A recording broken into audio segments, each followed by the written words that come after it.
Hello everyone, I'm the Dungeon Doctor. I'm going to be doing something a lot different from this video, pretty much unedited, a reaction video to the new Unearthed Arcana released by WotC. This one's called Giant Options, so it's intriguing. I'll go right in and say I've never been that happy with the idea of sort of going into a giant flavour for a lot of characters. I wasn't a huge fan of the Rune Knight, because it always felt a bit pigeonholed into a particular theme. But you know what? I'm going to go in with an open mind on this. Before I get in, though, this is obviously a very new channel, so if you do all those things that new channels love, like, subscribe, hit notification bells, probably not, but comment as well. And yeah, also maybe have a check out of my other videos too. I've been making my way through monk subclasses and how we can essentially fix them through multi-classing and making builds around the subclasses of monks. So I think it's an interesting watch, or at least it will be when I get better at video editing. Anyway, without further ado, let's actually talk about what you're all here for today. The Unearthed Arcana 2022 Giant Options by Mackenzie de Armas, James Wyatt, Ben Patricio, and Jeremy Crawford. Jeremy Crawford I recognise, obviously, game designer for D&D pretty much. James Wyatt, he's familiar as well. I'm not too familiar with the other contributors, but let's go through this. We have got... This playtest document presents a collection of subclasses and feats for Dungeons and Dragons. We've got 3 new subclasses, that's for Barbarians, Druids, and Wizards, to explore deeper ties to giants and the realms that giants inhabit. I don't need my Raycons for this. Right. Feats. This collection of feats provides options for players who wish to link their characters to giants, other titanic creatures, and primordial magic. This is ostensibly a reaction video, but I did have a very quick glance through at what's there. They mention primordial magic, and that's an interesting feat I'm looking forward to getting into later, because it kind of ties into a lot of what I'm looking at with the monk subclasses as well. So, bit of unexpected crossover of what I am working on. So, hey, that's nice. Right.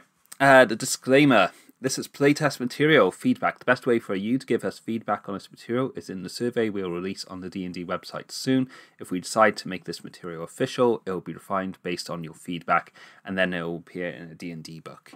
Pretty much standard. I will say I've never been particularly impressed with how WotC tend to power balance things on the basis of feedback, if only because, for example, with monks, the consistent feedback for monks has been, hey, give us a powerful subclass, and then they tend to, make some pretty underwhelming stuff. I know a lot of people like Mercy Monk, but, stuff like people were very disappointed with the Way of the Ascendant Dragon, for example, despite having a lot of years of feedback on the monk subclass. I think that's generally a theme with WotC as well. They say they want feedback, but somehow, I don't know, something gets a bit lost in translation from them getting feedback to actually delivering in the box, because you get odd mistakes, like, well, the Twilight Cleric, for example. Anyway, power level. This is an interesting disclaimer. They say that the options here may be more or less powerful than in the player's handbook. I think generally more powerful, although exceptions like the Moon Druid are obviously hard to beat. If a design survives playtesting, that's a bit brutal or something, we adjust its power to the desirable level before publication. This means an option could be more or less powerful in its final form. It's interesting because I think Jeremy Crawford once suggested that with playtesting, they like to have the power level at quite a high level above the power curve. That way it's easier, supposedly, to bring it back to curve by pulling stuff back. I don't know, maybe not, in terms of how I think about Dungeons & Dragons design.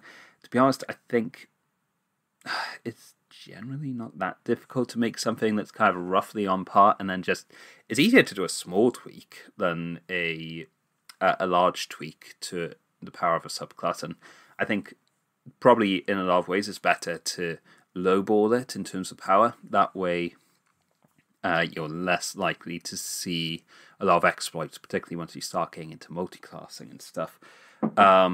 But, you know, they say that, and then they, I think that was particularly justification for like the Way of the Ascendant Dragon, how that was quite a powerful and good subclass when it was released in Unearthed Arcana. I don't remember that being said to be overpowered, and then they really sort of pulled back a lot of the power on that when it came to final release in Fizzband. So, alright, I have done enough prevaricating. Let's actually get into the subclasses. So, subclass 1, we're looking at the Path of the Giant. Going right in, I'm very excited about this. Barbarians are probably going to be the second class that I'll take on as a how to optimize series, because they tend to be a bit of a tricky one, particularly because they don't tend to complement spell casting a lot of the time. Though there's some things that could be done. Ooh, focus on me. Come on, camera. You know what? I think it's probably my green screen. One moment.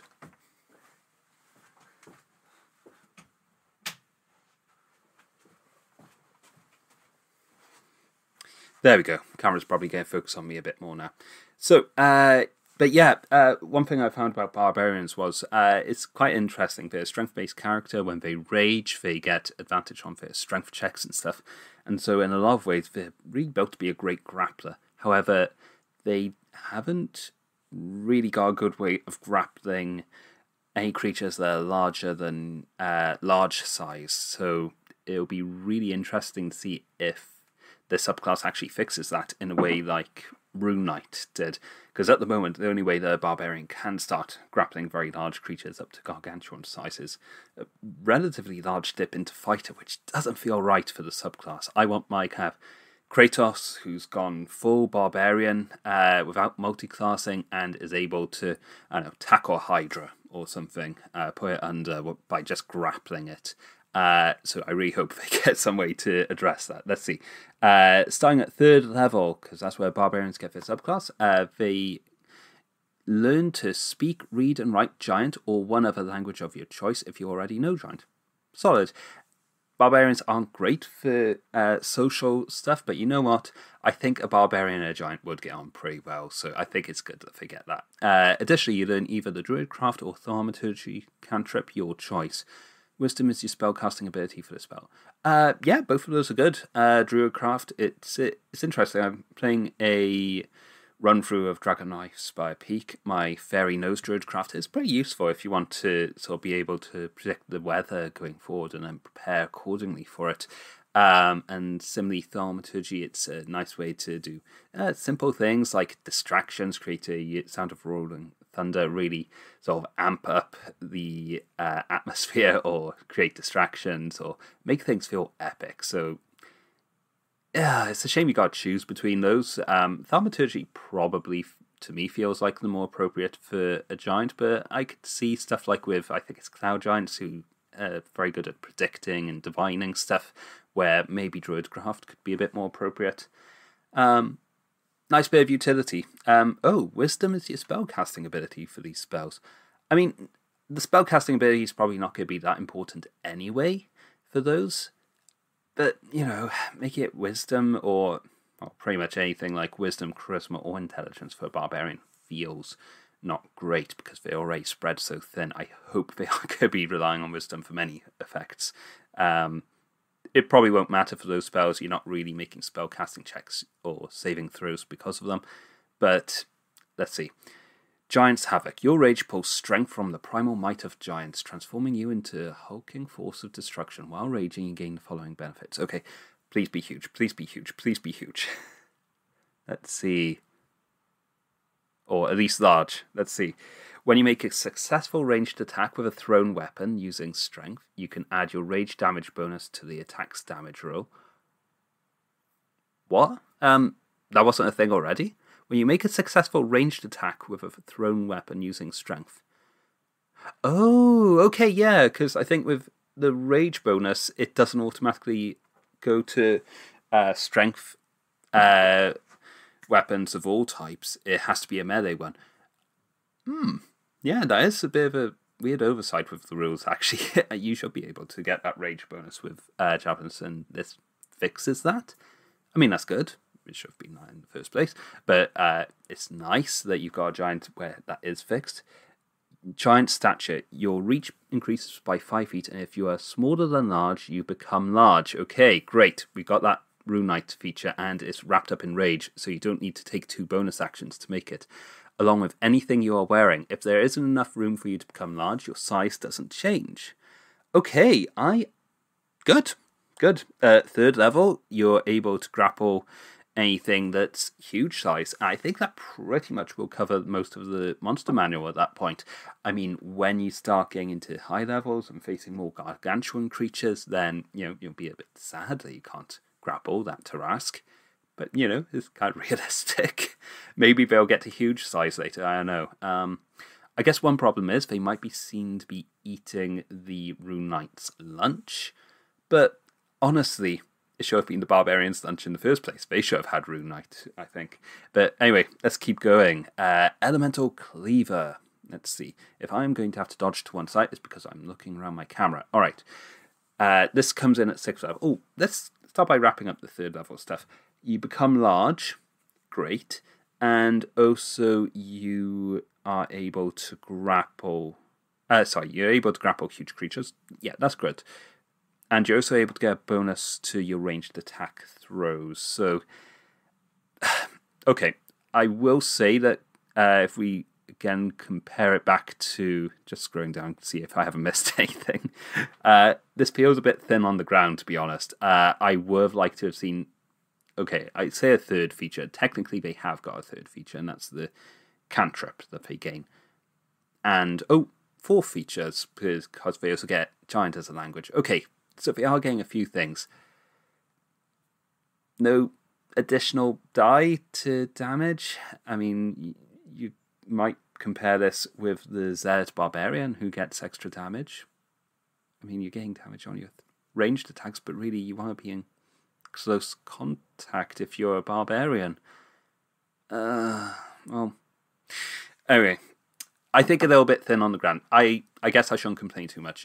They are now a supreme grappler because now you don't need to dip into anything else. At 3rd level, you are pretty much able to grapple anything. If you've got expertise at level 1 or going to get it at level 4, you're pretty much set as a grappler build, and I think that's great. I wish this would make it to publication before I get to my Way of Drunken Master build, because I'll comment on whether or not this Barbarian comes up later and say that if this comes out, yeah, you want to dip into this instead. Alright. Elemental Cleaver, 6th level, Path of the Giant feature. You bond with the elemental light of giants and their ilk grows, and you learn to infuse weapons with primordial energy. When you enter your rage, you can infuse one weapon of your choice that you're holding with one of the following damage types. Looks like all elemental ones, so that's fine. While you're wielding the infused weapon during your rage, the weapon's damage type changes to the chosen type. It deals an extra, aside so I can see it, an extra 1d6 damage of the chosen type when it hits, and it gains the thrown property. Ooh, okay, there comes that thrown property again. This giant likes throwing things. With a normal range of 20 feet and a long range of 60 feet. Can you use Reckless with it? No, you probably can't. Anyway, let's keep going. If you throw the weapon, it reappears in your hand the instant after it hits or misses a target. The infused weapon's benefits are suppressed while a creature other than you wields it. While raging and holding the infused weapon, you can use a bonus action to change the infused weapon's current damage type to a different one from the above damage types. Okay, so let's see. It deals an extra d6 of the chosen type. The weapon's damage type changes to the chosen type as well. Okay, a few things here. So, great action economy, because you want to rage anyway. I think you probably have 3 rages at this point. So, yeah, nice. You get elemental damage. You get that as a thrown weapon as well, which means that this really complements that feature you get earlier. Okay, that feature's looking a lot better, particularly if you're going to be straight classing Barbarian. So yeah, I'm happy with that. The damage type's great. Changing as a bonus action feels a little bit unnecessary, because I can't imagine many combats where you need to suddenly swap between elemental types. Although as a DM, when I'm sort of describing the effects of damage, I would tell a player if something appears to be ineffective. So I guess that means, say, your Barbarian has maybe made a bit of a mistake and changed their weapon to fire damage against something that is resistant or even immune to fire damage, then great. On their next turn, they can just use a bonus action to change it to something that's maybe a bit more useful. So yeah, I think in those awkward situations where the Barbarians maybe lock themselves into a bad situation, I think that's quite welcome. So no, that's good. How do I feel about it power-wise? It's pretty good. An extra d6 on all of your attacks. Barbarian is making 2 attacks. That's good. It will probably combine with brutal criticals, where you're kind of getting 3 times on your critical instead of 2. So yeah, it's pretty solid. Is there a limit on it? I don't think there is. So it's pretty much just limited by your rage, and you get that nice thrown property as well. It seems like I think artificers get something as well, where you can throw a weapon and it returns to you. I think, yeah, guys at WotC, they like Thor, clearly, to have this kind of feature kind of delivered to a few characters. But, you know, it's a nice fantasy. Everyone wants their thrown weapon to come back to them. It's kind of the problem with them, really. You don't want them to stay over there. You want them to come back to you. So, is this powerful? You know what? I think this is actually a pretty decent power level. And very thematic. You get to change the damage types. So you're growing large. You are throwing a weapon. There's a different elemental thing. You've got Thaumaturgy and or Druidcraft. It's pretty good. I'm okay. I'm feeling a bit happier now after that 6th level feature. Right, 10th level. This is getting a bit later game now, so I'm going to skip over here so I can actually see behind my camera. Okay, your connection to Giant Strength now allows you to heal both allies and enemies. Okay, let's see where this is going. As a bonus action, while raging, so you can't do it on the first turn, you can choose one medium or smaller creature within your reach and move it to an unoccupied space you can see within 30 feet of yourself. 30-foot throw. Yeah, that's pretty good. How have I ruled giants or other creatures throwing things? That's probably a little bit further than I've kind of done on maybe homebrew rulings for creatures to be thrown. Normally, you know, kind of 15 feet feels a bit appropriate, something that kind of scales with almost exactly your strength score. But still, if you're a subclass that is excelling in giant-like strength, 30 feet feels appropriate. Okay, an unwilling creature must succeed on a strength saving throw. Great. And this is a bonus action. Okay. Must succeed on a strength saving throw to avoid the effect, and is dictated by a strength modifier for that saving throw. So by the time you're 10th level, yeah, you could have a 20 strength, so this would be a pretty high DC. If at the end of this movement the thrown creature isn't on a surface or liquid that can support it, the creature falls, taking damage as normal and landing prone. A space you can see within 30 feet of yourself. Okay, so this is, again, it's kind of leaning into that grappler. I really like this. I'm really looking forward to this. So clearly, as a bonus action, you don't have to attack anything. So yeah, pretty much you can do this before you do an attack as well, where you run up to a creature, grab them. You might not even have somewhere to throw them to. So kind of default position, it's always going to be great, is straight up. 3d6 fall damage when they begin to fall. Because, yeah, 10 times 3 is 30, and you got d6 for each of those. That's 3d6, that's roughly equivalent to an extra kind of attack with a weapon. I mean, you're not getting anything extra with it, like strength high strength modifier or extra things like Great Weapon Master. But you know what? As a bonus action, being able to throw creatures, great. And being able to throw allies too, that's a nice utility.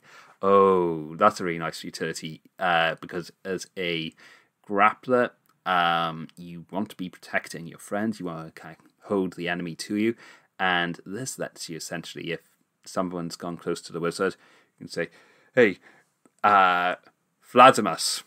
That's an awful wizard name, but Vladimus, you're going over there. Woof. And you have saved Vladimus the Meek from certain death by throwing them. Let's see. Oh, do they land prone? If at the end of this movement the thrown creature isn't on a surface or liquid that can support it, they land prone. Okay, so they don't land prone if they're just being thrown onto solid ground. Okay. All right, I really like it. The primordial, the 14th level feature is Demiurgic Colossus. That is a lot of long words for a Barbarian subclass. Okay, 14th level Path of the Giant feature. The primordial power of the rage intensifies. When you can rage, let's move my mic a bit closer to me. When you rage, your reach now increases by 10 feet. Oh yeah, did their reach increase earlier as well? Oh yeah, their reach does increase by 5 feet. Okay, I forgot that feature. That is also really good. Okay, the primordial power of your rage intensifies. When you rage, your reach now increases by 10 feet. Your size can increase to huge. Great. At this level, gargantuan creatures are now definitely a thing, so it's a good time to have it. And you can now use your mighty impel to move creatures that are large or smaller. In addition, the extra damage dealt by your elemental cleaver feature increases to 2d6. Ooh, okay. This is the last feature that they get. I know that this is going to really combine well with Brutal Critical, which I think that's good. That's good for a Barbarian subclass, because definitely when they get into higher levels, those extra features like Brutal Critical scaling, it's hard to justify going into high levels of Barbarian because you can't rely on criticals.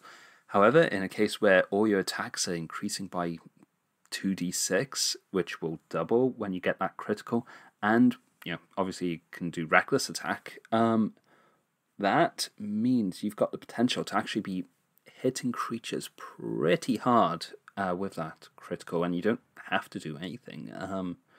This is a nice, simple subclass for barbarians. I really hope it makes it to print. I think this has the chance to be a real standout for barbarian subclasses. I don't think it's overpowered, actually. 14th level, doing 2d6. Yeah, you're into kind of end game sort of power levels. Adding 2d6 to your attacks isn't going to make you as powerful as a wizard is at these levels. So, you know what? I think it's fine. You can have that extra powerful 14th level feature. I kind of wish the impel movement somehow came earlier. Would I have swapped it for Elemental Cleaver? Elemental Cleaver is a really nice feature, though. Yeah. Okay, Watsy, you have impressed me. Don't mess this up by suddenly underpowering this barbarian when it finally gets released. Okay, let's move swiftly on because this has already taken a while. Alright, Circle of the Primeval. This is one that I did have a quick glance at before I decided to film something. But essentially, Circle of Primeval, let's read what it says about it. The Circle of the Primeval teaches that though the land may change over time, it never truly forgets. By tapping into the time-worn memory of the earth, these druids summon and bond with the spirit of a primeval behemoth, a hulking creature that once ruled the ancient world alongside the giants. Oh, I didn't know that giants coexisted with dinosaurs. That changes a lot of my perception on the time of giants now. Okay. That's cool. Alright, the most well-known primeval behemoths are the dinosaurs, but spirits bonded with members of the Circle of the Primeval have also taken the form of ancient predecessors to today's common beasts and other fantastical titanic creatures. Okay, good. Working alongside their companion spirit, most druids of the Circle of the Primeval spend their lives delving into long-forgotten places and preserving the remnants of bygone eras. As a druid's power grows, so does their companion, the beast starting near equal in size to its druid partner, before increasing in stature until it too towers over the land. Okay, this is really cool. This is a druid that focuses on a companion, and for people who maybe started D&D in 3.5 edition, like me, this is pretty welcome. I never played a druid back then, but I think one of the big features about them was having this animal companion. Really, they were the subclass. They were the class that really had that. I know that I know that Rangers could also get it, but I think Druids were really the ones who had that as a staple as their character. And when we came to 5e, I think a lot of people were disappointed they didn't have that anymore. So it's funny that this subclass talks a lot about history, and they never truly forget. I think WotC never truly forgot 3.5e in a sense, and now they're going to bring that old staple and bring it back as a subclass. So yeah, this is exciting. So second level feature, this is what you start with. Your connection to the mighty primeval behemoths allows you new insight into the ancient world. You gain proficiency in the history skill. Okay. When you make an intelligence history check, you can roll a d4 and add the number rolled to the ability check. Okay, that's pretty nice. Now, you don't necessarily need a wizard in your team to have a member with decent history checks. That's nice. Intelligence, usually not a very high stat for druids, although they benefit from it. So yeah, that's nice. I like that. Nice flavour. Mostly just flavour. Primeval Companion. So, this is a lot of text to say that you get a companion that you can summon using a bonus action by expending one of your wild shapes. In a lot of ways, it's quite similar to the feature that came in Tasha's Cauldron of Everything, where you could expend a wild shape to bring in a familiar. This time, instead of a familiar, it's a Primeval Companion, which let's actually look into them. So, it gives them ideas for the flavour, so they could be like a raptor, a saber-toothed tiger, they could be a woolly rhino. Flavour doesn't have effect on statistics, which, yeah, it's very similar to the summons for, not summons, but the new companions for the ranger. So, although as we will see, the ranger gets 3 different options for their companion, whereas you just get one of them. So in combat, the companion shares your initiative count, but it takes its turn immediately after yours. Okay, so no kind of crossing over of actions. It takes a bonus action to control, pretty standard. An action can be one in its stat block or some other action. If you're incapacitated, the companion can take any action. When it's 0 hit points, it vanishes. You can expend another use of wild shape to summon one. Oh, my mistake. It takes an action to summon this beast. Okay. No, that's good. But still, on one turn, use an action to summon it. On your bonus action, command it. Because if you don't command it, then it is just going to take the dodge action, which, to be honest, that's kind of viable. If you've got something else you want to use your bonus action for, you can just summon it next to an enemy and then have it absorb some hits by taking a dodge action.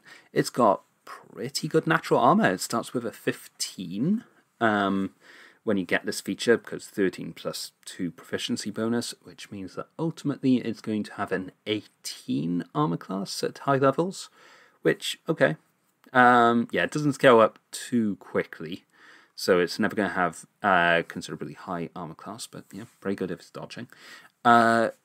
Its hit points are pretty high. Now, I'm not sure how well this compares against the Ranger's Beast, but I think it's kind of comparable to the Beast of the Land in scaling, because you've got 5 times your Druid level.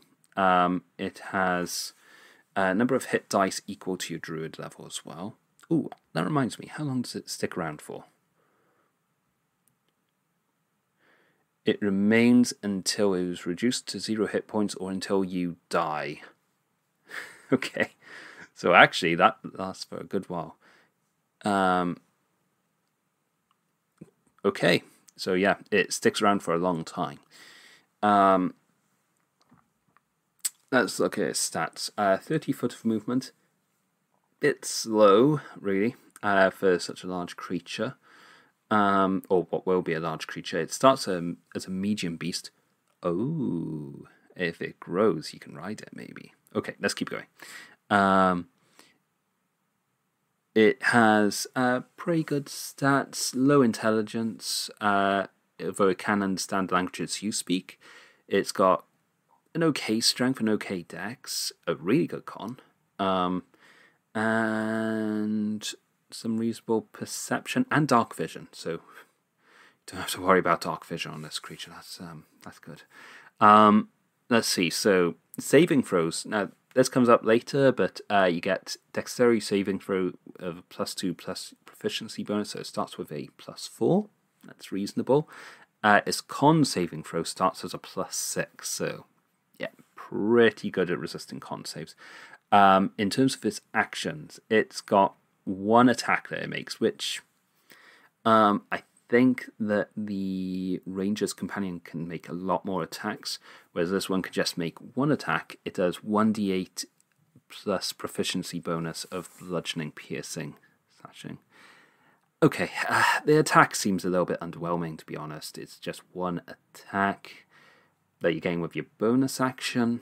It's a bit weak, as well as it's a d8. But you know what? It's an extra body on the field with a lot of hit points, a decent armor class, an okay armor class, I should say.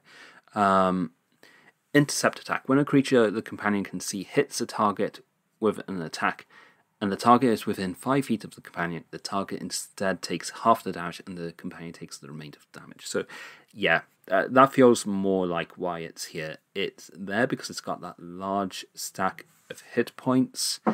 Yeah, I really need to look at what the Ranger's Companion is like, because this thing gets quite a lot of hit points. 5 times your Druid. Yeah, I think the Beast of the Land scales similarly, though. So when you get it, it's got 5 times 2. It's got 20, and then 20 hit points when you get it. By the time you reach potentially level 20, you've got 5 times 20, 100, 110 hit points, which honestly, yeah, that's scaling pretty much like a player character would. So yeah, it is there as a extra body on the field, rather than necessarily for that attack. I mean, that's good. Do I like that? I guess that's okay. I mean, you've got other things that you can summon as a druid, like summon beast. I think maybe summon Fae. Also, I keep wanting to say summon creatures, but it's the 3rd level spell. The one that lets you summon lots of creatures. That one feels much more like a way of soaking up damage. But you know, that spell is a bit broken, to be honest. So it might be something that WotC looks at taking away at some point. Alright, let's keep going. Prehistoric Conduit. 6th level Circle of the Primeval feature. You learn how to channel your magic through your Primeval Companion. When you cast a spell with a range other than self, the spell can originate from you or your Primeval Companion. Yeah, I've seen this on a few things before. I think it can be useful. Say, for example, you want to cast something that's maybe out of your range because maybe you're a spellcaster and you want to be well back, and your companion is then acting as something to channel and be the focus of your spell. So yeah, stuff like Dispel Magic, if you're out of range of a effect and you want to use that, that's good. I don't know, druids have pretty good range on a lot of their attacks. I've never known them to be that far out, But I guess, actually, when you cast a spell with a range other than self, is Thorn Whip a self spell? Might be. Alright, so it's a useful utility option. The other thing is, in addition, the companion is affected. If a companion is affected by a spell you cast that allows creatures to make a saving throw against its effects, the companion has advantage on its saving throw.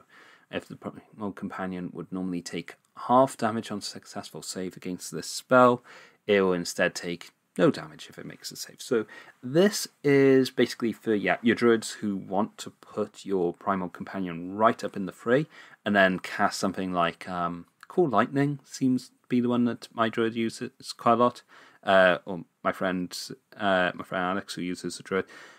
If you've got that up in the fray, it's got advantage on save. It's also got a pretty good dex save as well against something like that, so reasonably it can avoid it. So it's a nice feature that makes your companion a bit more hardy. Again, it seems like it's mostly about making this companion more survivable. 10th level, it grows to large size, and when you summon it, you can grant it either a climbing speed or swimming speed equal to its walking speed. Yeah, given the way that it described the flavour, this should have come in at 6th level. It's not overpowered to have a large creature at that level, I think, because, I mean, you've got paladins at 5th level. They've got Find Steed, which is letting them have something to ride that they can call pretty much at will. Wizards have Phantom Steed. Why can't the druids have something it can ride at 6th level? I think it should have grown to large size sooner. I kind of had a similar problem with the Draconic Ranger subclass, where a lot of its features were how big your Draconic companion was and your ability to fly it, all felt like they came far too late in the game. I might have to give them some feedback on this one. In turn, the Primal Companion lends you some of its terrifying might. This is a weirdly worded feature, so let's see. Once per turn, when your Primeval Companion is summoned, when you hit a creature with... I'm reaching around the camera. When you hit a creature with an attack or deal damage to a creature you can see with a spell you cast, you can force that creature to make a Wisdom saving throw against your spell DC. On a failure, I'm ducking under the words. On a failure, the creature is frightened of you until the end of your next turn. So, when you hit a creature with an attack or deal damage to a creature you can see with a spell you cast. Okay. Right, so it doesn't matter too much on the position of your creature, that's fine. And it's once per turn when you hit a creature with an attack. Yeah, I think that's the bit that was being a little bit unclear. Something in the wording made it sound like you could potentially affect multiple creatures. In this case, though, you've got a creature that you can force to make a Wisdom saving throw. There's nothing in the action economy on this. You just get it. I know, it feels pretty strong, like it might have needed a reaction for it, but it's only happened once a turn anyway, so it doesn't matter too much. Or they're frightened of you.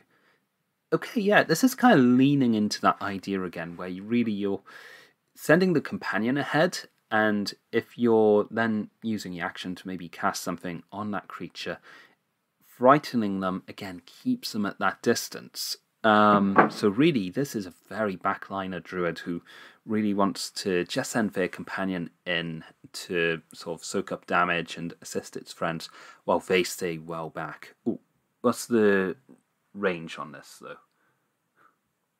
When you hit a creature with an attack or deal damage to a creature you can see with a spell you cast, you can force that creature to make a Wisdom saving throw. Yeah, there needs to be a range on that. I'm sorry. If only for clarity, being able to just... Come on, camera.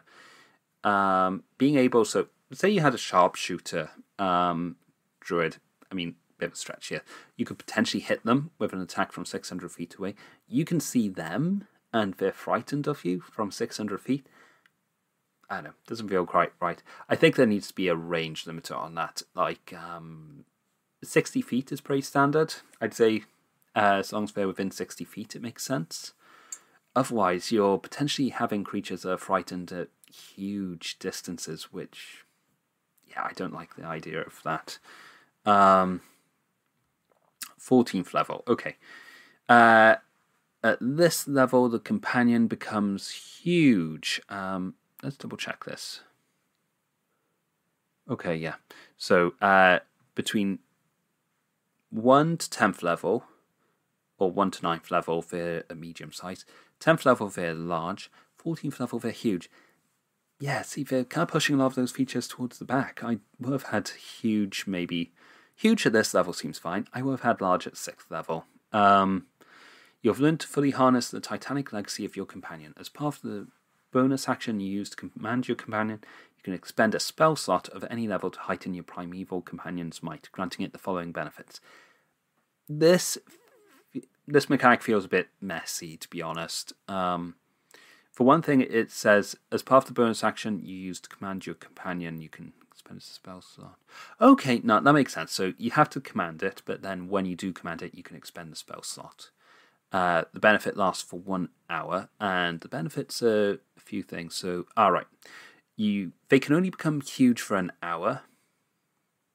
I guess that's helpful. You don't necessarily want a huge creature following you into your homestead. So, fair enough. Fair enough, see, it's maybe not practical to have a giant or a huge dinosaur with you wherever you're going. Hulking Behemoth. It gains additional hit points equal to the level of the spell slot expended. A 14th level, let's see, I think have you got 7th level spells here?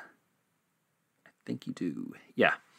6th or 7th level, so potentially you can give them 60 or 70 temporary hit points. Okay, that's a little high. I mean, great. On a hit, the companion's strike deals additional damage equal to 1d8 plus the level of the spell slot. Okay, so essentially, I mean, it's all part of just one attack that it's making, but, you know, it's essentially getting the equivalent of an extra attack on. So at 14th level, you finally got your creature making 2 attacks, so that's better, I guess. The companion's walking speed increases by a number of feet equal to 5 times the level of the spell slot expended. Okay. Let's see. So you can expend spell slots to really amp up your companion. That's nice. I think maybe some of these things should have just been incorporated into the beast itself already. I can understand why they'd want to put a limiter on it using spell slots, but to be honest, if as a bonus action you're maybe using your 2nd level spell slot, for example, just to top it up with temporary hit points every turn, because, you know, you're a high level druid, you're just going to be throwing spell slots at it every turn, you've basically made something unkillable. I don't know. That feels a bit powerful and just a bit messy, to be honest, because suddenly you're introducing quite a complex mechanic at a high level when you're already dealing with complex high level spells. Yeah. Needs work. Alright, overview, because this is taking a lot longer than I thought.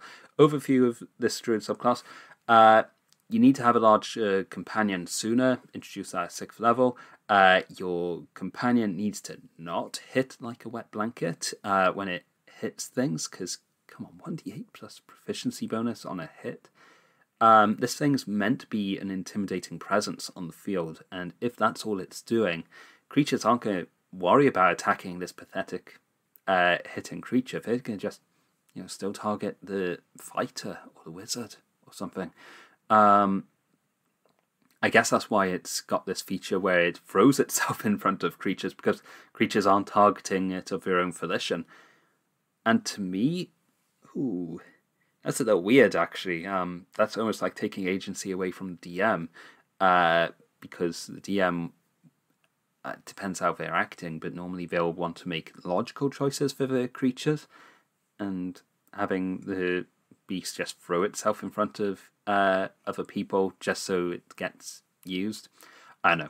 I'd rather instead of that it would actually be something that was worth attacking. Just me. The other stuff, 14th level feature, too powerful and also too complex. Make it simple, just make it a static thing that gets introduced. You don't want to introduce complicated mechanics at this level. People just, well, spellcasters have trouble remembering what their spells do. Don't give them too much work to do with this. Just keep it simple. Static things. I guess it makes sense that they can get huge or not, but I don't think you need to expend a resource to do that. I think maybe just as a bonus action you can tell them to get big or small. That solves it. I mean, you don't have to worry about their size really and it being a big problem. I guess it might be a weird problem-solving thing if you're maybe putting it into small homesteads and then commanding it to get huge to demolish them. But it's a bit niche. Alright, I've talked long enough about this. Druid Subclass, you need work. Right, we're going to pause the video and try the next one. Right, I really need to get quicker with these. Runecrafter for Wizard. Okay, a wizard that draws on giants. I think in the lore giants had magic. Okay, let's read it. Runecrafter wizards enhance their spellcasting through the ancient power of runes. That feels like all spellcasters or all wizards. Anyway, through the tradition originated... Though the tradition originated with the giant runecasters of old, runecraft magic has expanded to encompass countless languages and practitioners across different worlds. For many runecrafters, the runes they wield are as every bit unique and personal as their spellbook. Some strive to honour the practice's origin among the giants, engraving their runes on decorative stones that adorn their spellcasting implements, while others messily scribble their runes on scraps of paper. Runes. Yeah, I know, kind of went over my head. Feels a bit weird saying the spell that wizards would treat them as important as their spell books. Let's see if that holds up in the features. So, second level. Your study of runecraft has unlocked the ability to decode runes and languages, regardless of their origin. You always have comprehend languages prepared. You can cast it without expending a spell slot, and the spell doesn't count against the number of spells you have prepared. Okay. I'd say this is relatively circumstantial. I think all wizards should probably be looking to get comprehend languages in their spellbook anyway. It's a great ritual. You're saving yourself 10 minutes in casting it, but to be honest, you aren't usually in an emergency situation when you want to do that. Although I guess it can be useful in a social role-playing situation where you don't have 10 minutes to cast this spell when you're trying to quickly understand what a creature you've just met is saying. So, okay, I guess that's useful. It's nice to have a wizard who can understand all languages at a drop of a hat. Runic Empowerment. This feels like it's probably the big feature. Let's see. When you choose this subclass, you learn how to amplify your magic through the application of various runes. I'm going to have to read a lot about runes, aren't I? Okay, get to the point. Your knowledge of these runes is stored in your spellbook, though you determine the rune's cosmetic appearance. For example, your runes could be engraved into the corner of your spellbook, glowing wherever you cast a spell, or you could work the shape and meaning of the runes directly into spells' somatic and verbal components. Okay. When you cast a spell using a spell slot, you can invoke one of the following runes. Okay, great. So when you cast a spell, which is always, I'm going to pause this. The video seems to be kind of stuttering.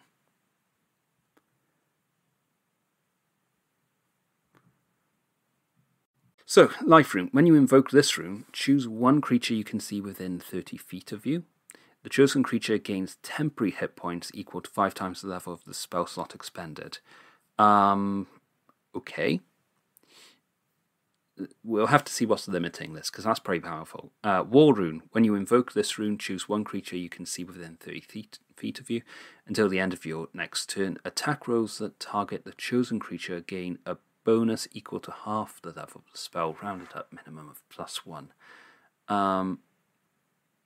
Okay, again, pretty powerful, because that is kind of stepping into powerful features which maybe disrupt the fixed attack bonuses that a lot of weapons have, which could unbalance the game. Okay, this is seeming a bit powerful.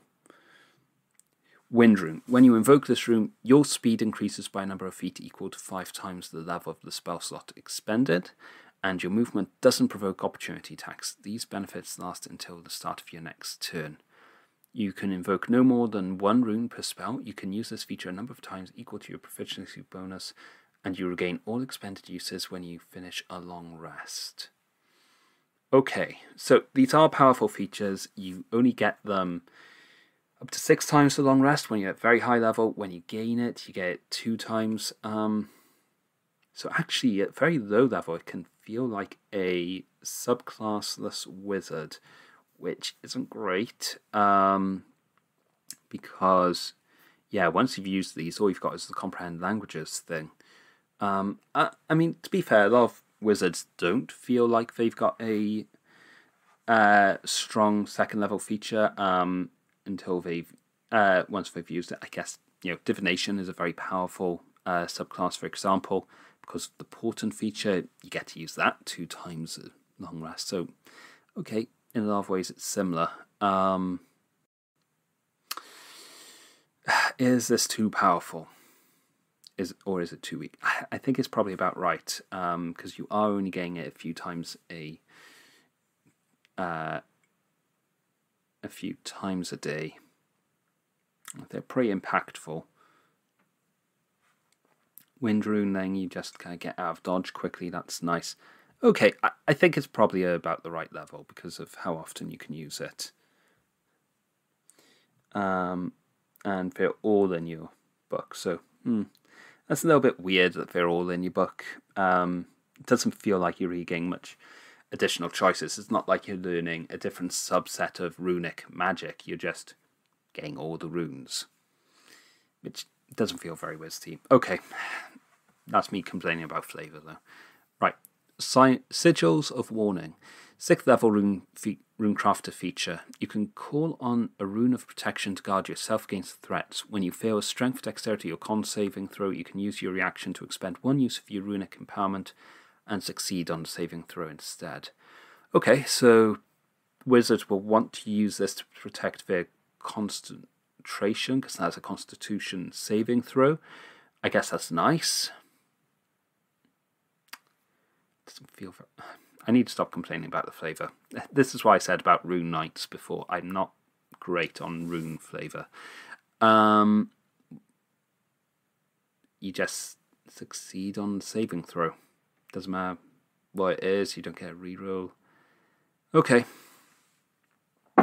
So far I gotta say, I'm not happy with a lot of the flavour. A lot of this feels a bit kind of bland, I guess. Rune Maven, 10th level feature. Your understanding of Runecraft has grown immensely. Whenever you use your Arcane Recovery feature, you also regain a number of your expended uses of Runic Empowerment. The number of uses you regain can be no more than half your intelligence modifier rounded up.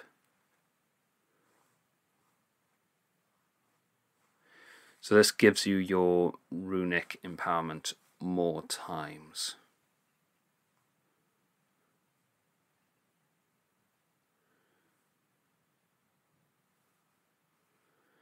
And it depends on what your intelligence modifier is. I don't like the Runic Empowerment feature that much, though, and it's the only feature you're kind of getting. Okay. So, yeah, we got lots of this Runic Empowerment feature. That seems to be everything that this wizard is getting. At 14th level, you gain the Runecrafter feature.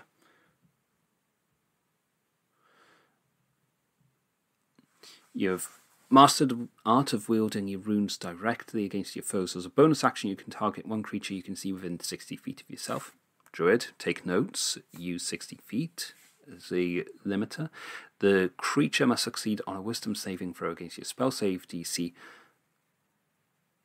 It's a little bit unspecific with that, just in case you multi-class, but I guess it means your wizard spell saving DC. Or be magically marked by an enmity rune. The enmity rune appears as a faintly growing mote of energy that hovers over the marked creature, which suffers the following effects. Runecraft's Bane. The creature has disadvantage on saving throws against spells you cast. Unveiled Enemy. The radiance of the glowing rune makes the creature visible. If it's invisible and the creature can't become... if it's invisible... The radiance of the glowing rune makes the creature visible if it's invisible, and the creature can't become invisible while the rune persists. But you can target one creature you can see within 60 feet of yourself. If it's invisible, you can't target it with this. Seems like a bit of a failing. Okay.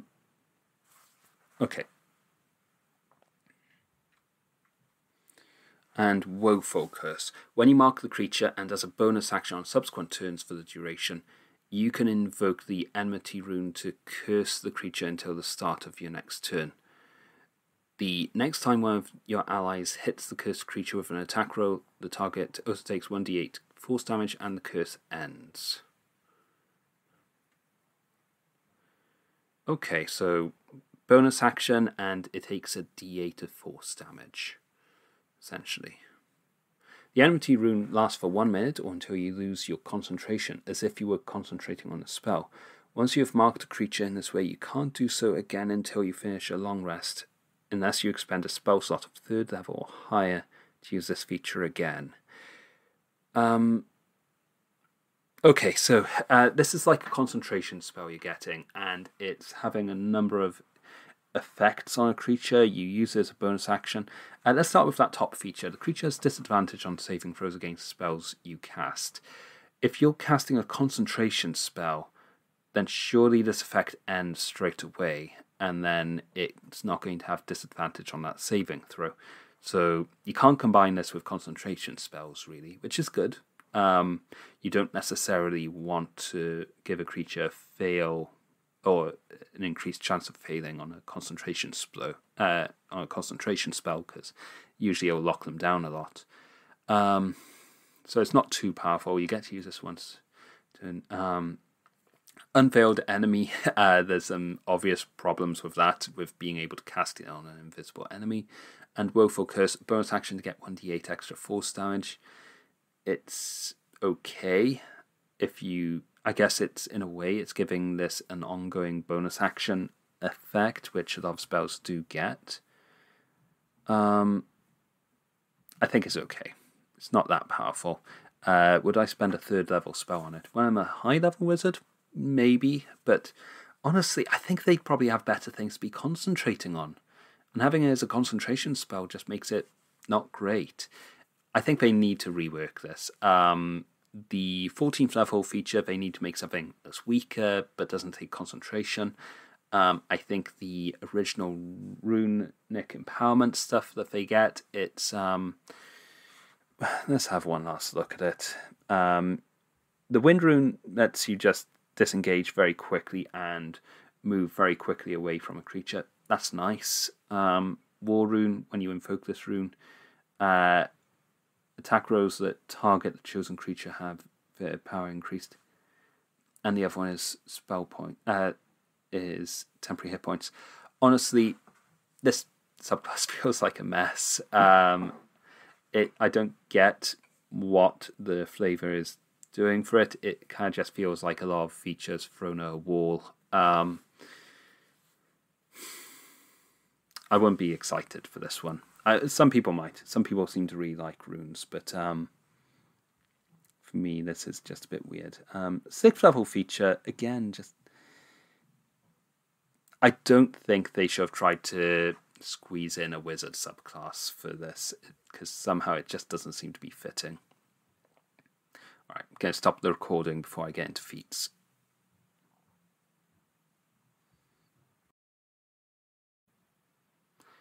Okay. We're getting into feats now. The following section presents a variety of feats linked to giants, primordial elements, and other titanic beings of your... It's a very funny word. Okay, some of these feats stem directly from giant sources of power, such as a gift from a giant lord or consequence of slaying a giant. Others reflect exposure to raw elemental power or time spent among giant creatures, whether befriending them or hunting them. Okay. Feat descriptions. Okay, this is a nice little breakdown. We've got a lot of feats to cover. We've got 1, 2, 3, 4, 5, 6, 7, 8, 9, 10. Alright, that's a lot of feats. I gotta go through these quick. First thing I want to say is I don't like feats with prerequisites. That's overcomplicating the game. It makes character choices as they level up a lot trickier, and for new players it'll often feel like, well, for example, Runecrafter Adept. Oh, I would have really loved Runecrafter Adept, but I can't get it now because I didn't know about it at low levels. Or things like waiting till 8th level to get a feat as well. It feels needlessly complicated. I don't want to have to plan ahead to 8th level with a character when I'm sort of starting out at low levels and say, well, I need to take my +2 in an ability score index at ability score improvement at low levels, like 4th level, because I want to take this feat when I get to 8th level.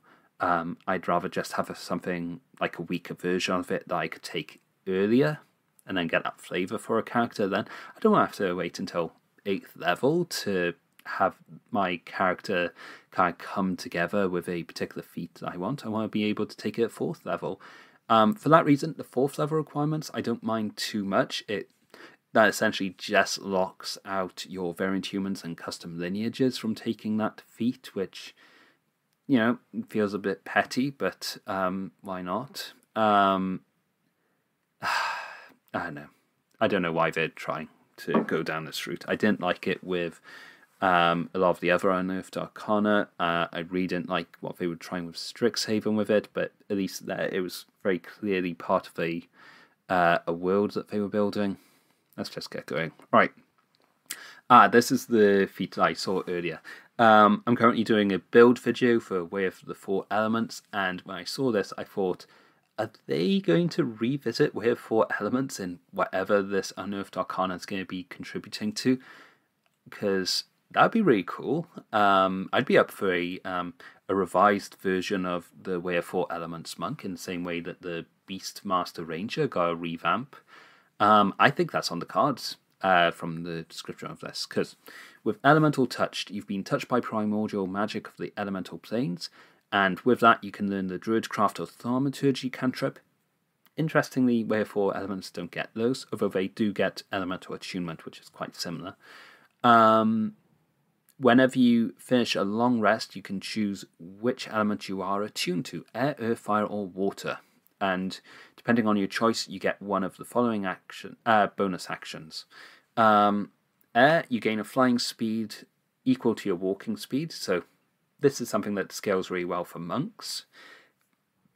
And if you are airborne at the end of your turn after using this movement and aren't held aloft by other means, you fall. Again, this kind of really looks like it's targeting monks, because similar to Way of the Ascendant Dragon, they had this fly speed that ends at the end of your turn, and monks don't mind that so much, because when you fall as a monk, if you're not too high, your slow fall takes care of it. I mean, I don't necessarily like the fact that you have to fall at the end of your turn. I'd rather just keep in mind where we are, but I guess it does make play a bit simpler. Anyway, Earth. You cause the ground within 30 feet of you to become difficult terrain for 1 minute or until you create this effect again. During that time, you can move across ground that is difficult terrain without spending extra movement. 30 feet of area? That's huge. It only becomes difficult terrain for 1 minute. It's a bit weird. Anyway, I quite like Earth Tremor as a spell. It's not a very friendly spell for other players though, so if you're doing this, it's not great. It's not great for other characters like your fighter and your paladin who are going to try and charge through the difficult terrain to get to a creature. So it's not very well thought out option here. But it is flavorful. Fire. You surround yourself in a cloud of ash and smoke until the end of your turn. Your movement doesn't provoke opportunity attacks. So bonus action disengage. Rogues aren't going to get much out of that. Monks, I guess, don't have to spend a key point to use it. It's okay. Doesn't feel very fiery. I'm sorry, if I'm using my bonus action to invoke fire, I want to burn something. I don't want to create a cloud of smoke. I want to burn and hurt things, destroy things.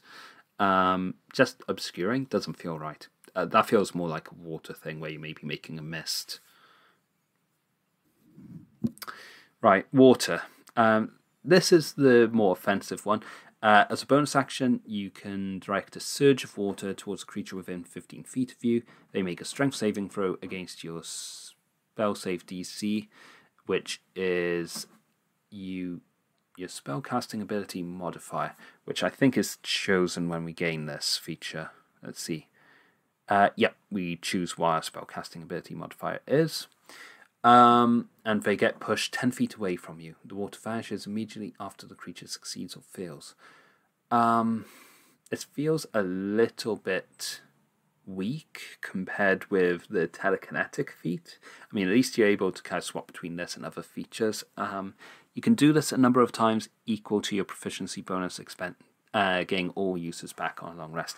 Yeah, a few of these are just not that well thought out. Come on, camera, come on. Focus on me. Yeah, a few of these aren't really well thought out. I like the flying one. The other ones all feel like they need work, because some of them are just not friendly. And the water one's underpowered. Although the interesting thing about the water one is it actually complements the water whip ability that you get, because you've got this ability that as an action you can pull creatures towards you, and then you've got a bonus action that can push creatures away. I can see a lot of builds which would like to push and pull a creature in the same turn. Say you want to move them in and out of a cloud of daggers twice in a turn. That's pretty cool. But yeah, it needs work. Alright, first of these 8th level ones. Let's see what 8th level feats look like. Ember of the Fire Giant. You have resistance to fire damage. Okay, that's fine. That's granting fire resistance as a feat. I guess that's okay, yeah. When you take the attack action on your turn, you can place one of your attacks with a magical burst of flame. Each creature of your choice within 15 feet of you that can see you must make a dexterity saving throw. On a failed save, each creature of your choice. Okay, so no friendly fire. Ironic. On a failed save, a creature takes fire damage equal to 2d6 plus your proficiency bonus and is blinded until the start of your next turn. On a successful save, the creature takes half damage and no additional effects. You can use it a number of times equal to your proficiency bonus, and you regain all uses when you finish a long rest. Okay, so I think let's try and compare this to like a spell effect. As a spell effect, this is affecting 15 creatures. It's essentially taking an action to happen, and you're getting it lots of times. That range is pretty big, 15 feet, because you could run into a large group of enemies and cause this. It's dictated by your Constitution modifier, which is probably never going to be your primary stat. Yeah, it's pretty powerful. I think I'd probably reduce the range on it, though. 15 feet is pretty big. Maybe make it more like 10 feet, so you're not disabling everyone on the battlefield. Oh, is there a limit on how many times you can do it? You can replace one of your attacks with a magical burst of flame. So I guess if you're a fighter, you could use Action Surge to do this twice in a turn. You probably won't want to, because you might be doubling up on some creatures. 2d6 plus your proficiency bonus. That's pretty powerful. I guess it's similar to getting a few spells. Okay, it's not too powerful. Maybe just a little high on the power curve. I'm not sure about 15 foot of range. Alright, Fury of the Frost Giant. 4th level, so this feels like it should be the same level as a usual feat. Let's see. You have resistance to cold damage. That's fine. When a creature hits you with an attack roll, you use your reaction to retaliate with a magical burst of ire. Okay. The creature must succeed on a wisdom saving throw, again dictated by a con modifier, or be frightened of you until the start of its next turn. You can use your reaction this way a number of times equal to your proficiency bonus. A creature hits you, and then as a reaction you frighten them. I guess that's a little bit weak in some ways. They've already kind of hit you. How long until the start of the creature's next turn? The creature must succeed on a wisdom saving throw or be frightened of you until the start of its next turn. This is a frightened effect, which doesn't really do much. It's already hit you. If it's a creature that's only got one attack, then it's already hit you. It might be frightened of you, so it might be hesitant about taking an opportunity attack against you. This feels like a pretty useless feat, actually. I don't think it's that useful to frighten a creature just until the start of its turn. You want it feels until the end of its next turn. Great, that's fine. But the start of its turn, no, not strong enough. Alright, Guile of the Cloud Giant. So this should be pretty powerful as it's an 8th level feature. Misty Form. You can cast the Blur spell without using a spell slot or material components. Okay, that's equivalent so far to something like Fey Touched, where you can get a 2nd level spell. When you cast the spell in this way, the spell doesn't require you to maintain concentration on it. Ooh, that's disadvantage on all attacks against you if the creature can see you. That's pretty powerful. Alright. Once you cast the spell in this way, you can't do so again until you finish a long rest. Okay, that feels fair, because that's really overpowered. You can also cast a spell in the normal way, using spell slots you have of the appropriate level. Okay, and then the last feature is you gain proficiency in either the Deception or Persuasion skill. Your proficiency bonus is doubled for any ability check you make using this skill. So, a free expertise and Misty Form. Yeah, that's pretty powerful. No, I think this is getting into one of those problems where you're making a spell that usually requires concentration and then putting concentration on it.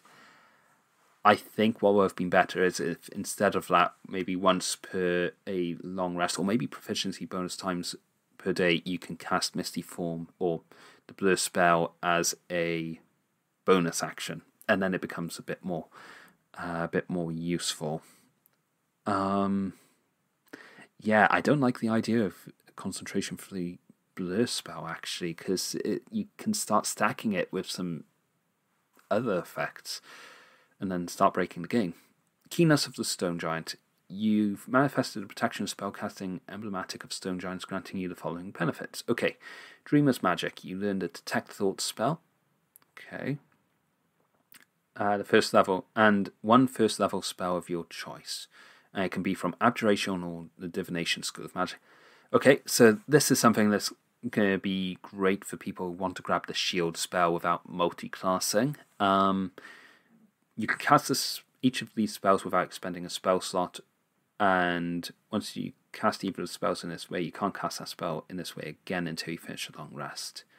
And you can also use your spell slots for it. So, yeah, any feat that's going to give people the Shield spell is going to be really popular. It's giving them Detect Thoughts, which means it's stacking it with a pretty good utility spell, so it's not too overpowered.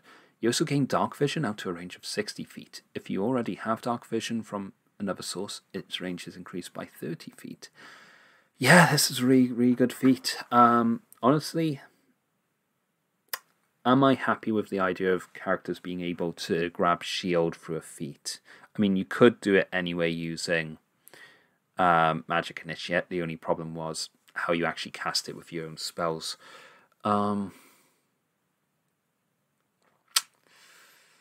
Yeah, No, I don't think it's a great idea, actually. I've played around with the idea of having an abjuration inspired Fey touched or shadow touched feat, and at least this one isn't a half feat as well, so it feels appropriate to trade that in. But I don't know, more characters casting shield. I'm not sure I like it. All right, outsized might. You have absorbed primeval magic that allows you, despite your relatively small stature, to embody the might of titanic creatures. This grants you the following benefits. You gain proficiency in either the athletics or acrobatics skill. Don't know how acrobatics helps there, but carry on. You count as one size larger when determining your carrying capacity and the amount you can push, drag, or lift. And you have advantage on saving throws against being moved or knocked prone. I think I saw something like this on another of the feats, where it's giving you the ability to instantly resist being knocked prone or moved. It's not a common enough effect for someone to want to spend a feat on it. Underpowered. Don't like it. Make this a half feat, you might have a justification. Right, Runecarver Apprentice. This one I saw, it looked pretty complicated. Let's see. Whenever you finish a long rest, you can mark one non-magical weapon, armor, piece of clothing, or other object you touch with a rune of your choice. You temporarily learn one first-level spell based on the rune you choose, as specified in the rune spells table, and you know the spell until you finish a long rest when the rune fades. This is what I think the wizard should have been, actually. Let's keep going. While you're wearing or carrying the rune-marked object, you can cast the chosen spell associated with the rune once without using a spell slot. And you can also cast the spell using any spell slots that you have. Spellcasting ability for this feat is intelligence, blah blah blah. Okay, and it has to be you carrying it. Yeah, you can't give it to someone else. Alright, so this all rests on how good the spell list is. I think, yeah, for a wizard who wants to start playing around with runes, this is really cool. This is like a small list of spells that you can learn, and a lot of them come from other schools. Let's see. False Life. It's an okay spell, not my first choice. Fog Cloud. I think Fog Cloud's a nice spell to have, actually. Oh, how many of these can we have?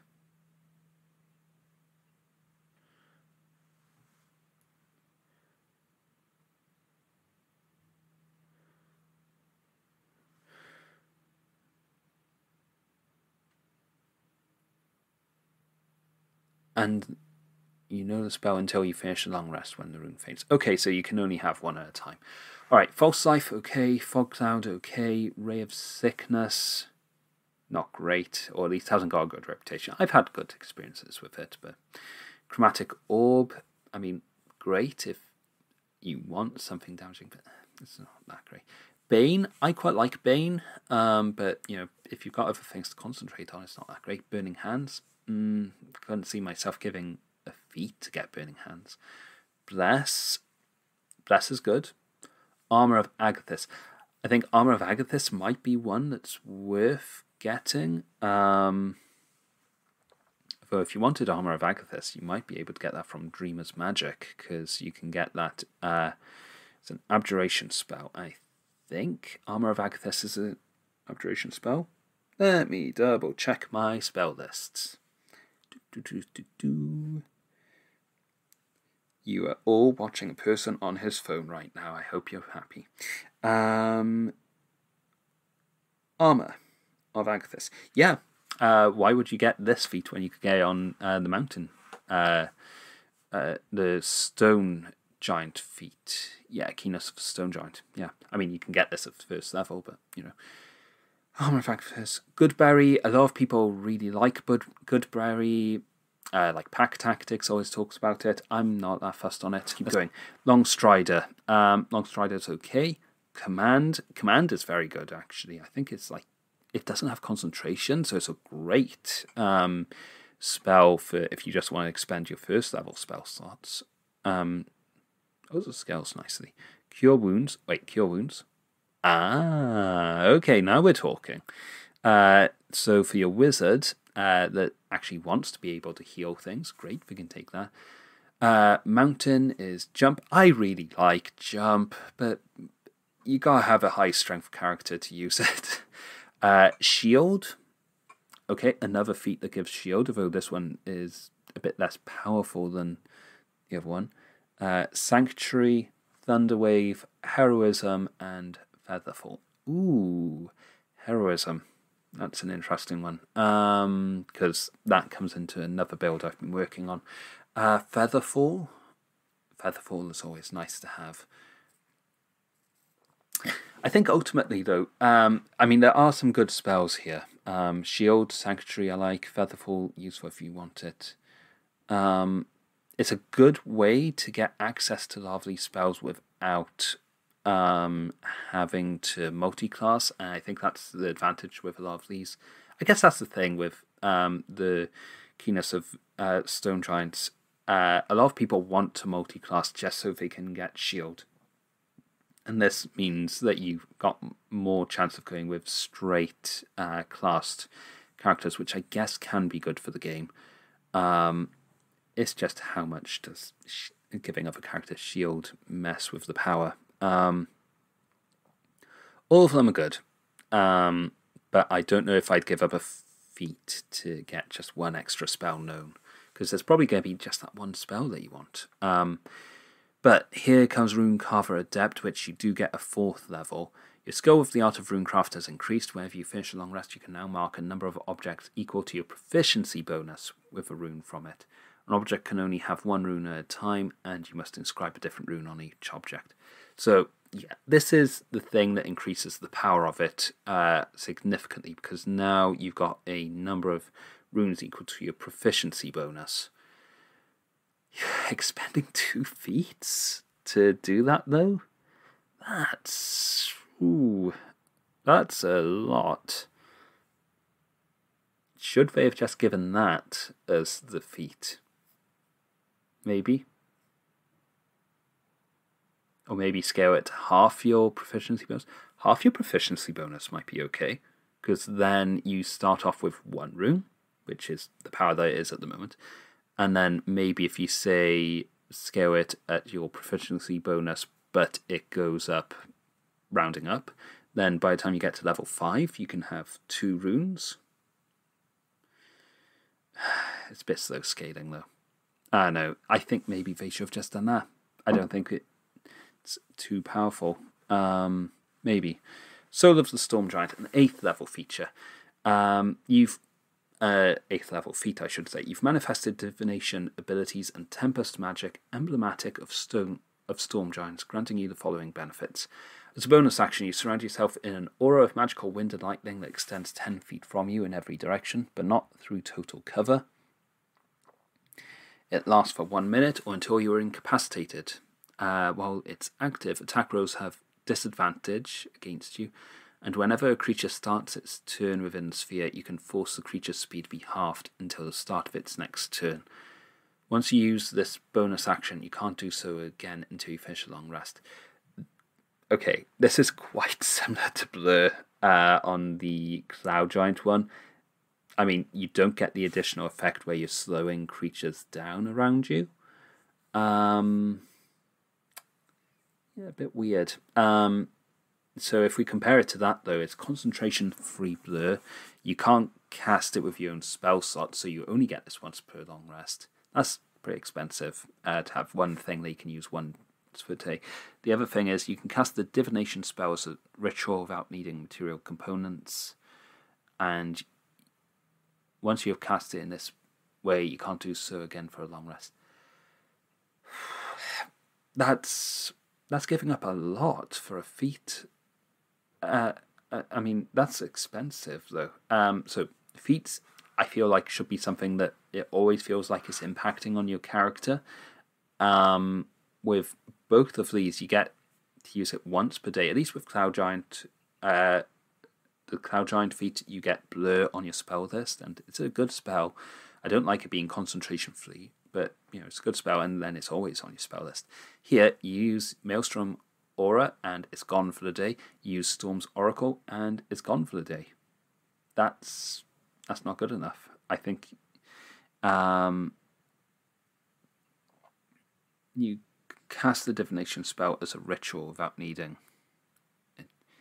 It's a ritual, and then you lose it until you finish a long rest. I mean, then can you then recast it with the material components? I don't know. Feels weak. Right, Vigor of the Hill Giant. Alright, so this was one that felt a bit weird again. Bulwark, when you're subjected to an effect that would move you at least 5 foot or knock you prone, you can use your reaction to steady yourself and then neither happen. That's too situational. But let's see how the other one is. When you are subjected to a spell that restores your hit points, you can regain additional hit points equal to your Constitution modifier, and you can do this a number of times equal to your proficiency bonus. You regain all expended uses when you finish a long rest. That feels a bit limited, actually. Your con modifier, let's see.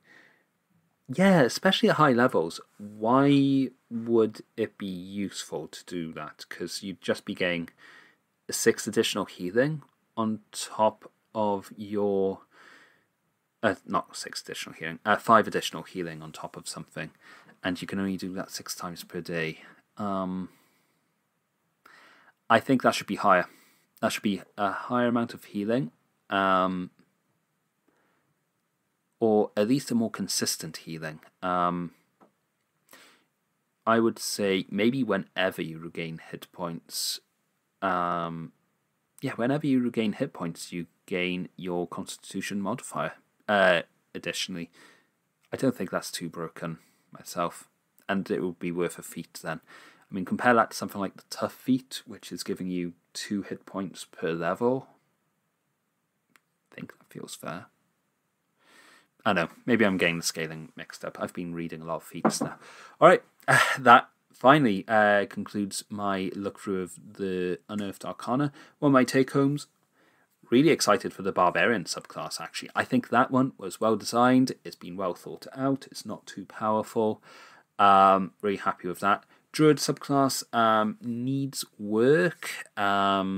Creature should be large at 6th level, I think. Wizard Subclass, I wasn't liking that one. I don't know why I was so prejudiced on that, but it just felt like a mess. Didn't feel well thought out. They needed to maybe pick something that worked a bit better. I think what they could do for the Wizard feat, though, is maybe just take the Runecarver apprentice and work that into it somehow. Because I think having... It started to talk about having this separate set of like spellcasting traditions you were drawing on. You were drawing on this tradition of runes. Have a separate spell casting list that's all about runes that gives you access to a very unique set of spells. A bit like with Divine Soul Sorcerer, how they're able to dip into cleric spells. Give the wizards this alternative spell list. Maybe druid spells that you can draw on. I mean, I could see a few druid spells there, a few clerical spells there in the rune spells. Or maybe just make a very customized list that the wizard can learn as they level up and add their spells into their spellbook as runes, as giant runes. And then I think you've got something compelling. A wizard that can, dip into giant runes and start doing healing and other things. I think that would be really cool. As for the feats, I think a lot of them are a bit messy, actually. I wasn't that impressed with a lot of them. I've said my piece on giving characters shield. A lot of the feats feel circumstantial. A couple of them mess with the concentration system. I think Ember of the Fire Giant wasn't too bad. Just a bit overpowered. Yeah, the feats are all a little bit messy, in my opinion. Well, maybe I'll see about giving them feedback on this on another video, but otherwise, I've been the Dungeon Doctor, and this has been my look at the Unearthed Arcana. Great job if you stayed to the end of this video, and I hope to have the Way of 4 Elements Monk video out by the end of next week. Alright, thanks everyone. Cheers.